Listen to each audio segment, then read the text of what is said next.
Que faire si son ordinateur a été infecté ce soir? C'est Franck Hédard qui fait le point et répond à vos questions. Alors Franck, première question, comment fonctionne le virus? Alors Xavier, plusieurs surnoms lui ont été attribués, vous les découvrez, notamment WannaCryptor ou WannaCry, tu veux pleurer en français dans le texte. Alors c'est un rançongiciel. En fait, ce logiciel malveillant bloque tous les fichiers de l'ordinateur infecté et crypte les données. Et quand un ordinateur est touché, il contamine, vous le voyez, tous les autres via le réseau informatique. L'utilisateur doit payer environ 300 € en bitcoin, vous savez, c'est cette monnaie virtuelle qui est difficile à tracer, pour pouvoir accéder à nouveau à ces fichiers. Et faute de paiement, les pirates menacent d'effacer toutes les données.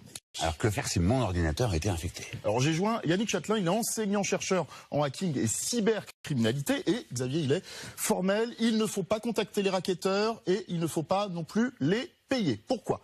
Car une fois que le virus est sur votre ordinateur ou sur votre réseau, eh bien le pirate informatique peut à nouveau, à n'importe quel moment, tout bloquer et vous demander encore de l'argent. Donc, si vous êtes dans une entreprise, adressez-vous à la DSI, c'est la direction des systèmes d'information. Sinon, autre solution, vous téléchargez les correctifs adaptés qui sont disponibles sur des sites sécurisés. Alors, est-ce qu'on peut dire ce soir que la cyberattaque est terminée? Non, terminée peut-être pas, mais freinée sans doute. D'abord, Xavier, grâce à l'initiative d'un jeune Anglais de 22 ans, chercheur en cybersécurité. Il a examiné le code source du logiciel malveillant et il a découvert un nom de domaine qui lui était associé et il a acheté ce nom de domaine, ce qui a permis de ralentir la propagation du virus. Et comme cette cyberattaque est due à une faille de sécurité de Microsoft, de Windows, eh bien Microsoft a rapidement proposé des mises à jour pour plusieurs systèmes d'exploitation, ainsi pour éviter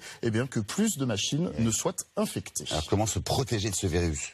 Alors, de l'Office européen des polices, Europol à la gendarmerie nationale, eh bien les conseils se multiplient, vous les voyez, et il faut souvent faire preuve de bon sens, encore une fois. Ne pas ouvrir les mails ou les pièces jointes des personnes que vous ne connaissez pas. Et même quand il s'agit d'un proche, il faut se méfier si le lien ou le nom de fichier est farfelu. D'ailleurs, vérifiez toujours, c'est une petite astuce, l'extension des noms de fichiers que vous recevez.